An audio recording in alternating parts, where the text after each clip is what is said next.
दोस्तों बॉलीवुड पोल खोल के नए एपिसोड में आपका स्वागत है। और भाई साहब, आज इस एपिसोड में कुछ ऐसी जबरदस्त खबरें हैं जिनको सुनकर आपका दिल गार्डन गार्डन हो जाएगा। आप मोर की तरह नाचने लगोगे। आपने चैनल सब्सक्राइब नहीं किया तो कोई प्रॉब्लम नहीं है, वीडियो देखिए, एंजॉय कीजिए। उत्तर प्रदेश के सीएम योगी जी ने ऑफिशियली बताया कि संगम का पानी बिल्कुल साफ सुथरा है, उसको पिया भी जा सकता है, कोई प्रॉब्लम नहीं है। यह बात सुनकर म्यूजिक डायरेक्टर विशाल ददलानी भड़क उठा और विशाल ने योगी जी को खुली चुनौती दी सोशल मीडिया पर कि आप जाइए और वहां एक घूंट पानी का कैमरे के सामने पी करके दिखाइए दुनिया को। यह साबित कीजिए कि वाकई ही वो पानी बिल्कुल अच्छा है, उसको पिया जा सकता है। ये सब बाथरूम का पानी है भाई, टॉयलेट का। वहाँ टॉयलेट यूज होता है, यहाँ पानी आया। ये तो आप भी जानते हैं और मैं भी जानता हूं कि योगी जी को पड़ी नहीं है कि विशाल क्या कहता है। योगी जी को विशाल ने जो कहा है वो करने की जरूरत ही नहीं है, लेकिन विशाल ने पब्लिसिटी ले ली है, बात खत्म। देश के जाने माने निर्माता निर्देशक करण जौहर ने कहा है कि आज की तारीख में हर कोई क्रिटिक है। जिसको देखो वो यूट्यूब चैनल खोलकर बैठा हुआ है, क्रिटिक बना हुआ है। भले ही उसको फिल्मों के बारे में कुछ पता हो या ना पता हो, भले ही उसको ये भी पता ना हो कि बेर की किधर होती है। आजकल तो हर कोई YouTube पे क्रिटिक बन चुका है। इसका ये मतलब नहीं कि मैं देख रहा हूँ कि लोग सिनेमा के बाहर आ रहे हैं और एक इंसान हर हफ्ते बाहर आता है तो उसको कैमरा पकड़ती है और वो एक दिन क्रिटिक बन गया है और उसका अपना YouTube का चैनल है। अरे वो तो सिनेगोअर था, वो पिक्चर देखने जा रहा था, अभी वो क्रिटिक बन गया है। अभी ना आपको सिनेमा की समझ है, ना आपको एनालिसिस की समझ है, ना आप फिल्मों के बारे में आपने क्या देखा है। अब आज करण जौहर ने कहा कि मैं काफी सालों से देखता आ रहा था कि बाहर कुछ पत्रकार खड़े होते थे और कुछ लोग हैं जो फिल्में देखकर बाहर निकलते थे, उनसे पूछा जाता था कि फिल्म कैसी है और वो बताते थे कि फिल्म कैसी है। लेकिन अब सडनली मैं देख रहा हूं कि उन सभी ने अपने YouTube चैनल बना लिए हैं, वो सभी क्रिटिक्स बन गए हैं और वो सभी समीक्षा कर रहे हैं। करण जौहर का कहना यह है कि भाई साहब, आप तो सिर्फ फिल्में देखते थे, आपको तो पता नहीं फिल्में कैसे बनती हैं, आपको पता नहीं बॉलीवुड कैसे काम करता है, आपको फिल्म मेकिंग के बारे में ABCD कुछ भी नहीं पता है, तो फिर आप फिल्मों का रिव्यू कैसे कर सकते हैं। और मैं करण जौहर की इस बात से 100% इत्तेफाक रखता हूं। आज जिसको देखो वो YouTube चैनल खोलकर बैठा हुआ है लुक्खा और हर कोई क्रिटिक है। जिसको देखो वो क्रिटिक है, भले ही वो कभी घर से बाहर ना निकला हो, भले ही उसने बॉलीवुड की शक्ल ना देखी हो, लेकिन कोई भी चैनल खोलकर बैठा हुआ है और क्रिटिक बना हुआ है। तो ये ए लिस्ट एक्टर किस बात की अकड़ बता रहे हैं? देखिए, सलमान खान बोल रहे हैं कि is a superstar, Akshay Kumar बोल रहे हैं is a superstar, Shahrukh Khan बोल रहे हैं is a superstar, Aamir Khan बोल रहे हैं सुपरस्टार। तो ये लोग ने रिकॉर्ड क्यों नहीं किया अभी तक? कहने का मतलब यह है कि आज की तारीख में हालात ये हो गए हैं कि कोई भले ही कलकत्ता में बैठा हो, कोई भले ही बिहार में बैठा हो, कोई भले ही राजस्थान में बैठा हो, उसे धोनी आती हो या ना आती हो, लेकिन उसको फिल्म के बारे में पता है कि वो अच्छी है कि बुरी है, उसको फिल्म की समीक्षा करना आती है। If they cut off the Divya Datta character, the movie wouldn't lose much. We can sense the role she plays in Sambhaji's life, but we don't feel it. It's the same with the scenes with Rashmika Mandanna, who plays Sambhaji's wife. The relationship is compared to Shiva Parvati, Radha Krishna, but on screen, we just see two actors with awkward chemistry. Chhava is not exactly a misfire, but it doesn't rise above being watchable. अरे भाई साहब, अगर आपको critic बनना है, review करना है, तो आइए बॉलीवुड में, कम से कम असिस्टेंट डायरेक्टर तो बनिए, कम से कम सीखिए तो सही कि फिल्म कैसे बनती है, कम से कम एक आध फिल्म तो बनाइए, पता तो कीजिए कि फिल्म कैसे बनती है, तब तो आप फिल्मों के बारे में बात कर सकते हो। लेकिन आप ना 3 में हो, ना 13 में हो, ना ही आपका बॉलीवुड से कोई लेना देना है, ना ही आपको बॉलीवुड के बारे में कुछ पता है, ना ही आपको फिल्म मेकिंग के बारे में कुछ पता है, तो फिर आप फिल्मों की समीक्षा कैसे कर सकते हो? हाँ, झूठ नहीं बोलूंगी, फिल्म का स्क्रीन प्ले थोड़ा स्लो जरूर है। कई जगह पे अचानक कहानी रुक जाती है, कुछ सीन जरूरत से ज्यादा बार बार रिपीट भी किए जाते हैं और एंडिंग वो भी काफी प्रिडिक्टेबल है, मतलब कुछ भी यूनिक या अलग नहीं है। तो फिर आप फिल्मों के बारे में ज्ञान कैसे दे सकते हो? जो लोग फिल्में बनाते हैं, प्रोफेशनल हैं, उनको कैसे बता सकते हो कि फिल्म ऐसे नहीं तो ऐसे बननी चाहिए थी? और भाई, गलती तो इनकी भी नहीं है जब लोग इनके रिव्यूज देखते हैं और मिलियंस में देखते हैं। ये लोग फिल्में बनाने वालों को गालियां देते हैं, फिल्मों को गालियां देते हैं और लोग मजे लेकर इनके रिव्यू देखते हैं। लोगों को ऐसा लगता है कि इनसे बड़ा जीनियस कोई है ही नहीं, इनसे ज्यादा फिल्म मेकिंग के बारे में कुछ जानता ही नहीं है। बताओ क्या वक्त आ गया। इस फिल्म की स्टोरी और कैरेक्टर हमसे कनेक्ट नहीं कर पाते। इसकी स्टोरी चीजों को समझाने के लिए बहुत ज्यादा टाइम नहीं लगाती क्योंकि वो बहुत ज्यादा प्रेडिक्टेबल है, बस इसका क्लाइमैक्स छोड़कर। वैसे भी ये सिर्फ 2 घंटे की ही मूवी है। YouTube चैनल खोलकर सबसे पहला रिव्यू देने वाला क्रिटिक मैं हूं। मैंने 2013 में ये काम शुरू किया था, लेकिन कब किया था? 5 फिल्में बनाने के बाद किया था। देशद्रोही फिल्म में मेन भूमिका निभाने के बाद किया था। 5 फिल्मों की स्क्रिप्ट डायलॉग्स लिखने के बाद किया था।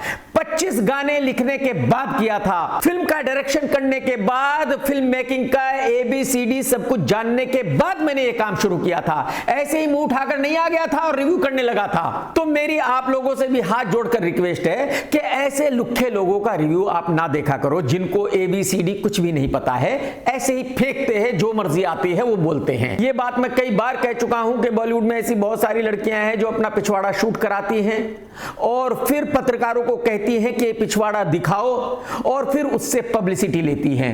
इससे ज्यादा घटिया हरकत कोई और हो नहीं सकती। आप जरा देखिए इस लड़की को, तेजस्वी प्रकाश को। ये जिंदगी में किस कदर डेस्परेट है, कितनी मायूस है कि किसी भी हाल में इसको पब्लिसिटी चाहिए।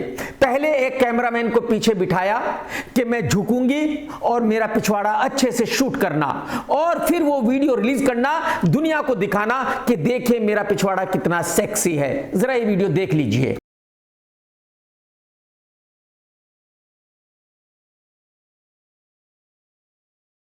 देख लिया आपने? इससे ज्यादा घटिया हरकत और क्या हो सकती है? इससे ज्यादा बेशर्मी और क्या हो सकती है? इसको क्या कहा जाना चाहिए? आप ही कहिए, मैं तो नहीं कहूंगा। मैं कहूंगा तो विवाद हो जाएगा। रीम शेख ने एक इंटरव्यू दिया है और बड़े ही दुख के साथ बताया है कि कुछ लड़कों ने इसको बेवकूफ बनाया है। कुछ लड़के इसको कहते रहे कि हम तेरे दोस्त हैं, इसकी मिठाई खाते रहे, महीनों तक खाते रहे, और फिर इसको कहा कि हम तो सिर्फ दोस्त हैं, गर्लफ्रेंड बॉयफ्रेंड थोड़ा ही है, ये जो कुछ हुआ है ये तो सब दोस्ती में हुआ है। इसको बेचारी को ऐसा लगा कि वो इसके बॉयफ्रेंड है, तो जो भी ये कर रही है वो ठीक है, क्योंकि बॉयफ्रेंड के साथ तो ये करना ही होता है और आगे चल के वो लड़के इससे शादी करेंगे। लेकिन इसको बहुत बाद में पता चला कि उन लड़कों ने इसका उल्लू बना दिया है, इसकी मिठाई फ्री में खा ली है बेचारी के, और वो इसके बॉयफ्रेंड्स वगैरह कुछ भी नहीं थे। भाई लड़कों ऐसा मत करो, देखो ये बेचारी भोली लड़की है, इसका इतना भी नाजायज फायदा ना उठाओ यार, ये बात बिल्कुल सही नहीं है यार। सिंगल तो हमेशा से रही हूँ, क्योंकि डेट तो मैं कर रही थी, वो तो सी कर रहे थे मुझे। You know, there's a difference between dating and seeing someone also. मैंने ये बहुत बाद में सीखा है, किसी के साथ ऑलमोस्ट 6 महीने रहने के बाद उसने बोला कि but we are not dating, we are just like seeing each other, right? And I was like what's the difference? कौन है? हरकतें सेम होती है सबकी, कॉम्प्लिकेशन सेम होते हैं, इनसिक्योरिटी, जेलेसी सब सेम होता है। बॉलीवुड में किसी जमाने में एक एक्ट्रेस बहुत ही फेमस हुआ करती थी जिसका नाम है प्रीति जिंटा। ये कहां से है आपको पता है?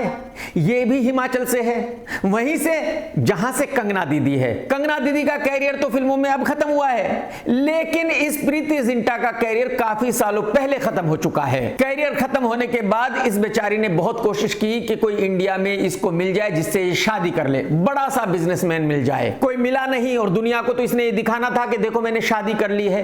तो अमेरिका में जाके एक गरीब से फॉरेनर से इसने शादी कर ली। तो ये जो शादी है ये नाम की शादी है, रियल की शादी तो है नहीं। साल में 2 महीने ये वहां रहती है और 10 महीने इंडिया में रहती है। तो आप सोच ही सकते हो कि जब ये इंडिया में रहती होगी तो क्या करती होगी? इंडिया में गुलछर्रे उड़ाती है, बात खत्म। अब इसे अचानक याद आया कि यार मैं भी हिमाचल से हूं, कंगना भी हिमाचल से है। जब कंगना कंट्रोवर्सी करके पॉलिटिशियन बन सकती है तो मैं क्यों नहीं बन सकती?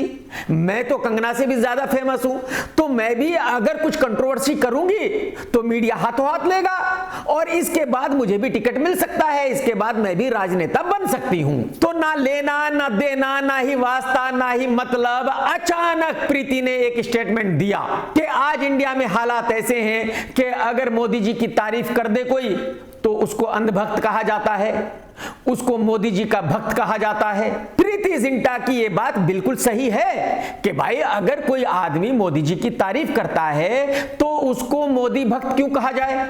उसको अंधभक्त क्यों कहा जाए? अरे भाई उसकी मर्जी है, वो मोदी जी की तारीफ कर रहा है क्योंकि उसको मोदी जी अच्छे लगते हैं। बिल्कुल करेक्ट बात है। लेकिन प्रीति मैडम को यह भी पता होना चाहिए कि जो लोग मोदी जी को पसंद नहीं करते, मोदी जी को क्रिटिसाइज करते हैं, उनको देशद्रोही कहा जाता है। जो लोग भी सरकार से सवाल करते हैं उनको चमचा कहा जाता है, उनको देशद्रोही कहा जाता है, उनको एंटी नेशनल कहा जाता है। बात यहीं पर खत्म नहीं होती, बल्कि उनसे कहा जाता है कि उनको इंडिया छोड़कर पाकिस्तान चले जाना चाहिए। अब मैं प्रीति मैडम से जानना चाहता हूं कि क्या यह सही है? बिल्कुल नहीं है। सुप्रीम कोर्ट का कहना है कि सरकार से सवाल करना गलत नहीं है। कोई भी आदमी सरकार से सवाल कर सकता है। अगर सरकार कुछ सही नहीं कर रही है तो हिंदुस्तान के हर नागरिक का अधिकार है कि वो सरकार से पूछ सकता है कि सरकार सही से काम क्यों नहीं कर रही है। ये तो आप सभी जानते हैं कि जब तेलुगु फिल्म डाकू महाराज रिलीज हुई, जिसमें उर्वशी रौतेला का एक आइटम सॉन्ग था, तो उर्वशी ने उस फिल्म का जोर शोर से प्रमोशन किया। कहीं भी कुछ भी बोला, लेकिन उस फिल्म का प्रमोशन किया। और यही वजह है कि बहुत सारे लोगों ने उर्वशी का मजाक बनाया। जरा देख लीजिए। तो उर्वशी जी, इंडियाज गॉट लेटेंट के मुद्दे पे आपको क्या कहना है? देखिए, इंडियाज गॉट लेटेंट पे मैं क्या ही बोल सकती हूँ। आई थिंक इस टॉपिक पे ज़्यादा शोर शराबा मचाया जा रहा है, बट इससे भी ज़्यादा जो मचा रही है वो है मेरी मूवी डाकू महाराज, जो कि ब्लॉकबस्टर में ऑलरेडी हिट हो चुकी है। यू नो व्हाट, आज मुझे 105 डिग्री फीवर है एंड सेम डाकू महाराज ने 105 करोड़ कमा लिए हैं ब्लॉकबस्टर में। सो आई एम सो हैप्पी। सो मेरी मदर भी बहुत हैप्पी है। उन्होंने मेरे को इसी बात पे दी है ये लोखंड वाला से लाके डायमंड स्टड रोलेक्स, एंड ये मेरे पापा ने दिया है पालिका से diamond ring. So I am so. लेकिन इसका रिजल्ट ये हुआ कि जो फिल्म डाकू महाराज बनाने वाले हैं वो उर्वशी से बहुत नाराज हो गए। उनका कहना यह है कि जहां देखो ये डाकू महाराज के बारे में बात कर रही है, फालतू की पब्लिसिटी ले रही है। यही वजह है कि जब इस फिल्म को नेटफ्लिक्स पर रिलीज किया गया तो उर्वशी के सभी सीन इस फिल्म में से काट दिए गए। बताइए ये ठीक नहीं हुआ उर्वशी के साथ बेचारी के। एक तो फिल्म मिली थी इतने सालों के बाद जिसके बारे में वो बात कर रही थी, जिससे कुछ पब्लिसिटी पा रही थी, उसमें से भी सारे सीन कट कर दिए गए बेचारी के। ये ठीक बात नहीं है, गलत है, बिल्कुल गलत है। मैं एहतजाज करता हूं इस बात के लिए। ये मैं भी जानता हूं और आप भी जानते हैं कि फिल्म छावा सुपरहिट हो चुकी है। इस फिल्म का मैंने रिव्यू किया था और उस रिव्यू पर अब तक कंट्रोवर्सी चल रही है। उस रिव्यू पर कोई ना कोई अभी तक कुछ ना कुछ कहते आ रहा है। मुझे कम से कम 50 लोगों ने मैसेज भेजे हैं, कॉल किए हैं और कहा है कि तूने ये रिव्यू देकर ठीक नहीं किया, तुझे छोड़ेंगे नहीं। बताइए मतलब, अरे भाई साहब, मैंने एक फिल्म देखी और जैसी वो मुझे लगी मैंने उसका रिव्यू दे दिया। देखिए रिव्यू क्या है एक्चुअली। जब हम एक फिल्म को देखते हैं तो हम अपनी कैलकुलेशन करते हैं कि शायद ये इस फिल्म में ठीक है, ये नहीं है, शायद ये लोगों को पसंद आएगा, ये पसंद नहीं आएगा, और उस पर फिर कोशिश करते हैं ये जानने की कि ये फिल्म कितनी चलेगी, कितना बिजनेस करेगी। और क्लाइमैक्स को लेकर मेरी कैलकुलेशन ये थी कि क्लाइमैक्स में संभाजी महाराज को पकड़ लिया जाता है और उनको बहुत जलील किया जाता है। उनकी आंखें निकाली जाती है, नाखून उखाड़े जाते हैं, जीभ काटी जाती है, और हिस्ट्री में तो ऐसा भी लिखा गया है कि फिर उनके टुकड़े टुकड़े करके एक नदी में बहा दिए जाते हैं। और हिस्ट्री के मुताबिक कोई भी मराठा आगे नहीं आया था जिसने उन टुकड़ों को नदी से निकाला हो और उनका अंतिम संस्कार किया हो, बल्कि कुछ दलित थे जो आगे आए थे जिन्होंने उन टुकड़ों को नदी से निकाला था, उनको सिला था और फिर संभाजी महाराज का अंतिम संस्कार किया था। तो मेरी कैलकुलेशन ये थी कि भले ही सच में संभाजी महाराज के साथ ऐसा किया गया हो, उनके नाखून उखाड़े गए हो, जीभ काटी गई हो, आंखें निकाली गई हो, लेकिन फिल्म में ऐसा नहीं दिखाना चाहिए था। मुझे ऐसा लगा था कि जो संभाजी महाराज को फॉलो करते हैं उनको ये बात बिल्कुल अच्छी नहीं लगेगी, बल्कि वो भड़क उठेंगे। वो ये ऐतराज करेंगे कि फिल्म मेकर ने संभाजी महाराज की इतनी इंसल्ट फिल्म में कैसे दिखाई है, इस फिल्म को बैंड किया जाए, इस फिल्म को थिएटर से फौरन ही उतारा जाए। ये मेरी कैलकुलेशन थी, क्योंकि धर्म कोई भी हो, लेकिन धर्म एक ऐसी चीज है जिसके लिए कोई भी मरने मारने के लिए तैयार हो जाता है। तो मुझे पूरी उम्मीद थी कि संभाजी महाराज को प्यार करने वाले उनकी इस इंसल्ट को बर्दाश्त नहीं करेंगे, लेकिन हुआ बिल्कुल उसका उल्टा। और बस यही फिल्म बिजनेस है। किसी को नहीं पता कि पब्लिक को कौन सी चीज पसंद आएगी, कौन सी नहीं आएगी। किसी को नहीं पता कि कौन सी फिल्म चलेगी, कौन सी नहीं चलेगी। 99% ये बिल्कुल होना चाहिए था कि लोगों को इस बात पर ऐतराज होना चाहिए था। 1% ही सिर्फ ऐसा था कि लोग संभाजी की इतनी इंसल्ट देखने के बावजूद भी फिल्म को पसंद करेंगे, लेकिन एकदम उसका उल्टा हुआ। एकदम हर किसी को यह फिल्म बहुत पसंद आई। जो लोग संभाजी महाराज को फॉलो करने वाले रहे हैं वो उसी बात पे रोए और उनको वही बात पसंद आई कि संभाजी महाराज को इतना जलील किया गया था, उनकी इतनी इंसल्ट की गई थी, उनके साथ इतना अत्याचार किया गया था। तो हकीकत यह है कि जो फिल्म बिजनेस कर रही है उसका इस बात से कोई लेना देना नहीं है कि फिल्म अच्छी है या बुरी है, बल्कि इस बात से लेना देना है कि जो क्लाइमैक्स में दिखाया गया वो पब्लिक को पसंद आया, पब्लिक उससे जुड़ गई और उसकी वजह से पब्लिक इस फिल्म को देख रही है। लेकिन मैं ऐसा मानता हूं कि इस फिल्म से भी कल्लू भाई को कोई फायदा नहीं होने वाला, क्योंकि जो पब्लिक इस फिल्म को देखने जा रही है वो कल्लू भाई के लिए देखने नहीं जा रही है, बल्कि संभाजी महाराज के लिए देखने जा रही है। ये देखने जा रही है कि उनके ऊपर कितना अत्याचार हुआ था। जो लोग भी इस फिल्म को देखने जाते हैं उनको इससे कुछ फर्क नहीं पड़ रहा है कि औरंगजेब की भूमिका अक्षय खन्ना ने निभाई है या संभाजी महाराज की भूमिका कल्लू भाई ने निभाई है। वो जब फिल्म को देखने जा रहे हैं तो इन एक्टरों की वजह से देखने नहीं जा रहे हैं, वो फिल्म को एंजॉय कर रहे हैं, इन एक्टरों की वजह से एंजॉय नहीं कर रहे हैं। वो जो कैरेक्टर उनके सामने हैं उनके लिए फिल्म को देख रहे हैं। और जो लोग फिल्म को देखकर बाहर आ रहे हैं, अगर आप उनसे भी बात करेंगे तो वो सिर्फ संभाजी महाराज के बारे में बात कर रहे हैं, औरंगजेब के बारे में बात कर रहे हैं, किसी एक्टर के बारे में बात नहीं कर रहे हैं, क्योंकि उनको इससे कोई लेना देना नहीं है कि ये कैरेक्टर किसने प्ले किया है। तो हकीकत यह है कि कल्लू भाई को इस फिल्म से भी कोई फायदा नहीं होने वाला, ठीक उसी तरह जैसे कि उसको फिल्म उरी से कोई फायदा नहीं हुआ था। फिल्म उरी को भी पब्लिक इसीलिए देखने गई थी क्योंकि उनको देखना था कि सर्जिकल स्ट्राइक कैसे हुई थी। पब्लिक को इससे कोई लेना देना नहीं था कि उस फिल्म का हीरो कल्लू भाई है या कोई और है। तो मैं फिर से आप लोगों को यह बताना चाहूंगा कि जो मैंने फिल्म का रिव्यू दिया था मैं उस पर अडिग हूं, मेरा रिव्यू वही है। लेकिन जो क्लाइमैक्स की कैलकुलेशन थी वो मेरी गलत गई, बिल्कुल टोटली गलत गई। इंडिया पाकिस्तान का मैच शुरू होने से पहले ही मैंने कहा था कि इंडिया पाकिस्तान को बुरी तरीके से हरा देगी और वही हुआ। इंडिया ने पाकिस्तान को बहुत बुरी तरह से हरा दिया। यह इस बात का सबूत है कि जब मैं कोई भविष्यवाणी करता हूं तो उसको 99% आप सही मान लिया करो। 1% है कि गलत हो, 99% में गलत नहीं होता। एक्चुअली मेरी कैलकुलेशन कुछ इस तरह थी कि पाकिस्तान की टीम बहुत ही कमजोर है। पाकिस्तान में प्लेयर्स कहां से आते हैं? जो पूरा पाकिस्तान है वो हिंदुस्तान के यूपी के बराबर है। तो आप ये कह सकते हैं कि हिंदुस्तान में जितने प्लेयर यूपी से हैं बस उतने ही प्लेयर पाकिस्तान के पास हैं। और हिंदुस्तान की टीम में नगीने हैं जिनको बहुत अच्छा खेलने के बाद चुना गया है। वो यूपी से भी हैं, बिहार से भी हैं, राजस्थान से भी हैं, गुजरात से भी हैं, दिल्ली से भी हैं, मुंबई से भी हैं, साउथ से भी हैं, वो पंजाब से भी हैं, वो कश्मीर से भी हैं।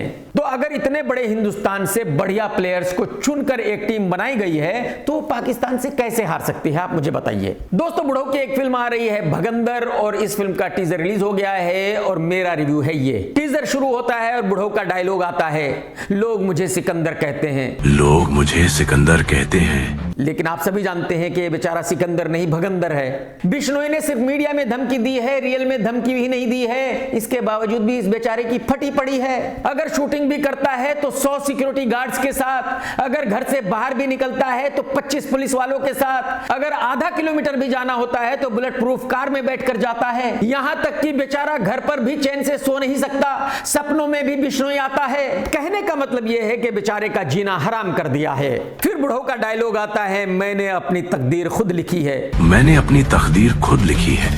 बिल्कुल करेक्ट, वही तकदीर जिसमें बहुत ज्यादा पंगे लिए हुए हैं भाई साहब। तुमने बहुत लोगों को दुश्मन बनाया हुआ है और ये लोगों की हाय है, बद्दुआ है जो अदरक की तरह आज की तारीख में कहीं से भी निकल रहे हो। बुढ़ऊ का फिर आगे डायलॉग है कि इज्जत मांगने से नहीं मिलती। इस दुनिया में इज्जत मांगी नहीं जाती, छीनी जाती है। और आपको तो मांगने के बावजूद भी नहीं मिलती, आपको तो कोई इज्जत देता ही नहीं। जिसको देखो वीडियो बना बना कर आपको गंदी गंदी गालियां देता है, वो भले ही अश्नीर ग्रोवर हो, एल्विश यादव हो या और बहुत सारे लोग हों। ना ही इनमें से किसी को आपसे डर लगता है और ना ही इनमें से कोई आपकी इज्जत करता है देख लो। और अगर आप केस करने जाओगे तो किस किस पर करोगे, कितने लोगों पर करोगे? और भाई साहब, अगर आप इन पर केस भी करोगे तो ये तो ऐसे गए गुजरे भिखारी लोग हैं कि ये तो अदालत में डेट पर भी नहीं आएंगे। फिर से बुढ़ऊ का डायलॉग आता है कि मैंने हर जंग जीती, हर जंग जीती, हर दुश्मन मिटाया। बिल्कुल जीती, सिर्फ सपने में जीती, रियल में एक भी नहीं जीती और आपने जंग हारी ही नहीं बल्कि कीमत भी चुका रहे हो। KR के जैसे ने आपका करियर खत्म कर दिया है, टाटा बाय बाय हो गया है। फिर बुढ़ऊ का डायलॉग आता है, पर जब मौत सामने आई तब एहसास हुआ कि दुनिया ने कहा कि मेरा दुश्मन कुछ नहीं कर पाएगा, बिश्नोई कुछ नहीं कर पाएगा। अरे भाई साहब, क्या नहीं कर पाएगा? आपको तब पता चला जब उसने शूटर्स भेजे, जब फायरिंग हुई तो आपकी फटकर गुड़गांव हो गई।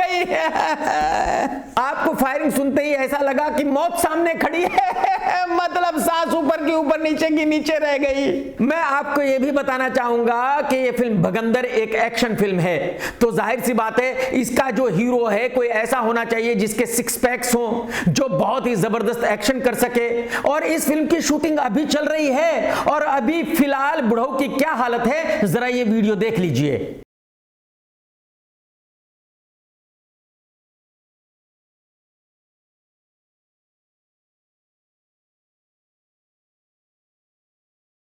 बुढ़ऊ को वीडियो में देख लिया आपने। इसी आदमी को फिल्म भगंदर में दिखाया जाएगा सिक्स पैक्स के साथ। इसी पेटले आदमी को फिल्म भगंदर में जबरदस्त एक्शन करते हुए दिखाया जाएगा, क्योंकि एक्शन ये नहीं कर रहा है, डुप्लीकेट्स कर रहे हैं। ये भाई साहब सिर्फ क्लोजअप दे रहा है। बुढ़ऊ कुछ दिन पहले ही एक जगह स्टेज पर भी आया था, वहीं पर ये फोटो लिया गया था, जरा पेट देख लीजिए। बताओ, ये एक्शन हीरो है। ऊपर वाले बुढ़ो भाई, कुछ तो खौफ खाओ, कुछ तो मर्यादा रखो। कुंभ चल रहा है और अक्षय कुमार भी कुंभ में गए थे, वो भी वहां डुबकी लगाकर आए, वो भी अपने सभी पाप धुलकर आ गए हैं। इसी कुंभ के मेले में तेलुगु फिल्मों का सो कॉल्ड सुपरस्टार पवन कल्याण भी गया था, उसने इस पानी में डुबकी लगाई थी, जरा देख लीजिए। ये सब बाथरूम का पानी है भाई, टॉयलेट का। वहाँ टॉयलेट यूज होता है, यहाँ पानी आया। इस पानी में डुबकी लगाने के बाद उनके सभी पाप धुल गए, लेकिन जैसे ही वो हैदराबाद वापसी पहुंचे वैसे ही बीमार हो गए और आज की तारीख में हॉस्पिटल में भर्ती है। इस साल बिग बॉस में लगड़ भग्गा भी आया था, वही लगड़ भग्गा जो 24 आवर मुसलमानों को गालियां देता रहता है और धर्म पर ज्ञान देता रहता है। तो जब कुंभ चल रहा है तो इसको भी कुंभ में जाना चाहिए था, वहां कुंभ में स्नान करना चाहिए था, लेकिन ये लगड़ भग्गा कुंभ में स्नान करने नहीं गया, बल्कि गोवा गया। वहां गोवा के बीच पर मौज कर रहा है। Pankaj ji, I also cried. कैसे लगे? I got it when I was 4. सारा के सारे बच्चे बहुत अच्छे हैं। सारा के सारे बच्चे, मतलब सारे मदर इंडिया हूँ। दो बच्चे, सारे बच्चे, ये क्या हुआ? सारे मतलब दो। How do you know that? और आपको ये जानकर हैरानी होगी कि ये लगड़ भग्गा गोवा में मौज कर रहा है मुसलमानों के साथ, यानी कि सारा और आफरीन के साथ, और इनके साथ बुढ़िया नायरा बनर्जी भी ऐश करने गई है वहां पर। तो जब ये लगड़ भग्गा दिन रात धर्म पर ज्ञान देता है और उसके बावजूद भी अगर ये कुंभ में नहीं गया, गोवा में मौज कर रहा है, तो लोगों को समझ लेना चाहिए कि ये नौटंकी है, सिर्फ पब्लिसिटी के लिए सब कुछ किया करता है। मैं आपको ये बता दूं कि एक्टर परेश रावल आज के वक्त का जय सिंह है, यानी कि ये आदमी बहुत बड़ा झूठा भी है और गद्दारी करने में मास्टर है। परेश रावल ने एक इंटरव्यू दिया और इसने बताया कि हेरा फेरी 3 कार्तिक आर्यन के साथ बनने वाली थी, लेकिन उसमें अक्षय भी आने वाला था, कार्तिक का अलग रोल था। आगे इस झूठे मक्कार आदमी ने कहा कि क्योंकि अब अक्षय कुमार फिल्म में आ गया है तो अब कार्तिक नहीं है। जब दोनों ही फिल्में होने वाले थे तो फिर अक्षय के आने से कार्तिक बाहर कैसे हो गया? हकीकत यह है कि इस झूठे के पास इसके अलावा और कोई चारा नहीं है, क्योंकि यही वो आदमी है जिसने हेरा फेरी 3 से अक्षय कुमार को निकलवाया था। तो आप थे, सुनील थे, कार्तिक था, अक्षय शायद आते, शायद नहीं, मेरे ख्याल आते ही आते। अब अभी कार्तिक नहीं है उसमें, अभी कार्तिक नहीं। एक्चुअली यही वो आदमी है जिसने निर्माता फिरोज नडियाडवाला से ये कहा था कि भाई अगर अक्की इस फिल्म को नहीं कर रहा है तो ना करें, हम कार्तिक के साथ करते हैं, कार्तिक को साइन करो आप। और तब फिरोज भाई ने कार्तिक को साइन किया था उसी रोल के लिए जो अक्षय कुमार का रोल है। क्योंकि इस गद्दार परेश रावल को इससे घंटा फर्क नहीं पड़ता कि फिल्म में कार्तिक होगा या अक्षय कुमार होगा, इसको अपने रोल से मतलब है, अपने पैसों से मतलब है। उस वक्त ये अक्षय कुमार की किसी फिल्म में काम नहीं कर रहा था, लेकिन आज की तारीख में ये अक्षय कुमार की 2-3 फिल्मों में काम कर रहा है। तो जाहिर सी बात है अक्की के खिलाफ कुछ बोल नहीं सकता, बोलेगा तो फिल्म से बाहर हो जाएगा। तो इस झूठे आदमी के पास इसके अलावा और कोई चारा नहीं है कि ये कहे कि नहीं उस फिल्म में कार्तिक भी था और अक्षय भी था। हालांकि उस फिल्म में या तो कार्तिक हो सकता है या तो अक्षय हो सकता है, दोनों में से एक ही हो सकता है। तो हकीकत यह है कि परेश रावल गद्दार ने अक्षय कुमार के साथ गद्दारी करने की कोशिश की थी, लेकिन कामयाब नहीं हुआ। एक्चुअली ये कहीं भी कामयाब नहीं होता, इसके हारने के हर जगह 100% चांस होते हैं। कसम रावण की मुनव्वर फारूकी की फिर से रेल बन गई है। मुनव्वर फारूकी का एक शो चालू हुआ है, हफ्ता वसूली। आज की तारीख में हिंदुस्तान के जितने भी लुक्खे कॉमेडियंस हैं, उनके पास दो ही काम है, या तो गालियां देते हैं या तो लोगों की बेइज्जती करते हैं। इसी को ये कॉमेडी कहते हैं। इसके अलावा इनके पास कुछ भी नहीं है किसी को हंसाने के लिए। और मुनव्वर फारूकी तो पुराना चावल है, जेल जा चुका है। जब तक ये कंट्रोवर्सी ना करे तब तक इसका पेट नहीं भरता। तो जैसे ही ये शो चालू हुआ वैसे ही इसने कुछ ऐसी हरकतें की कि इसके ऊपर FIR हो गया। मेरी गर्लफ्रेंड मुझे छोड़ के चली गई, क्या करूं? इसने अपने शो में फिर से धर्म के बारे में गलत बातें की है। यही वजह है कि पब्लिक डिमांड कर रही है कि इसका शो फौरन ही बंद होना चाहिए और इस पर कार्रवाई होनी चाहिए। कसम राजस्थान के उस काले हिरन की जो अपनी जिंदगी से बहुत ज्यादा परेशान था, जो जीना ही नहीं चाहता था, जिसको किसी ने नहीं मारा था, उसने खुद को ही मार लिया था। मुंबई पुलिस मुझे बहुत ज्यादा प्यार करती है, बहुत ज्यादा, मतलब इतना ज्यादा प्यार करती है कि मुंबई पुलिस मुझे मुंबई में देखना ही नहीं चाहती। 2017 में मुंबई पुलिस ने मेरे खिलाफ एक FIR रजिस्टर किया और खुद ही किया। मुंबई पुलिस का ऐसा कहना है कि मैंने एक ट्वीट किया था और उसमें धनुष के बारे में बहुत ही गलत सलत बातें कही थी, धनुष की बेइज्जती की थी। तो एक्चुअली धनुष को प्रॉब्लम होनी चाहिए, धनुष को FIR करनी चाहिए, लेकिन धनुष ने नहीं की। मुंबई पुलिस ने खुद ही FIR कर ली, क्योंकि मुंबई पुलिस कमाल की पुलिस है, बहुत अच्छी पुलिस है, मतलब किसी के बारे में गलत तो सुन ही नहीं सकती। देख लो कारनामे इनके। और आप यकीन करो, मुझे भी नहीं पता कि वो ट्वीट मैंने किया था क्या। मुझे नहीं लगता कि मैंने ऐसा कोई ट्वीट किया था। मुझे ऐसा लगता है कि इन्होंने मुझे हरेस करने के लिए जबरदस्ती वो FIR फाइल की। और भाई साहब आप ये भी देखिए कि वो बेलेबल ऑफेंस था, लेकिन उसी बेलेबल ऑफेंस पे इन्होंने मेरा LOC निकाल दिया, मुझे वांटेड घोषित कर दिया। आप अंदाजा लगाइए, कानून के खिलाफ, 100% खिलाफ। और यही वजह है कि अब मेरे वकीलों ने हाई कोर्ट में अपील की है कि मुंबई पुलिस की उस FIR को फौरन ही खारिज किया जाए। अब ये तो जजमेंट आने के बाद ही पता चलेगा कि अदालत मुंबई पुलिस की इस हरकत के बारे में क्या कहती है। दोस्तों अगर आपने मेरा आज का ये वीडियो देखा है तो लाइक करना बिल्कुल मत भूलना, कमेंट्स करके जरूर बताना आज का वीडियो आपको कैसा लगा। टेक केयर दोस्तों, tata bye bye, love you, जय हिंद, सत्यमेव जयते।